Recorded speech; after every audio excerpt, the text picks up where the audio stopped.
1908 সাল, new York শহর। সেখানকার গার্মেন্টস ফ্যাক্টরির মহিলা শ্রমিকরা একটি আন্দোলন শুরু করে তাদের দীর্ঘদিনের বঞ্চনার প্রতিবাদে।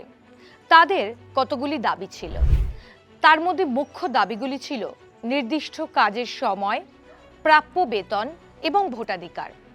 মূলত এই তিনটি দাবিকে কেন্দ্র করেই তাদের এই আন্দোলন শুরু হয়।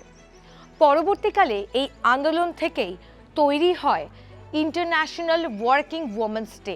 বিভিন্ন বিজ্ঞাপনের চমকে এই দিনটি হয়ে দাঁড়িয়েছে হ্যাপি ওমেন্স ডে, কিন্তু আমাদেরকে মনে রাখতে হবে এটি আসলে হ্যাপি ওয়ার্কিং ওমেন্স ডে। এই দিনটা সেই সমস্ত মহিলাদের জন্য যিনি কর্পোরেট অফিসে চাকরি করেন, যিনি হাসপাতালে রোগী দেখেন, যিনি স্কুলে শিক্ষকতা করেন, তার সাথে সেই সমস্ত মহিলাদেরও যারা ভিড় ট্রেনে শহরে কাজ করতে আসেন, বাড়িতে বাড়িতে কাজ করেন, বিভিন্ন ফ্যাক্টরিতে কাজ করেন, পার্লারে কাজ করেন। আজকের দিনটা তাই প্রত্যেকটা সেক্টরের বিভিন্ন ক্ষেত্রের সমস্ত রকম শ্রমজীবী মহিলাদের জন্য happy international working women's day, আন্তর্জাতিক শ্রমজীবী নারী দিবস। নমস্কার, আমি স্মিতা, আপনারা দেখছিলেন একদিন প্রতিদিন।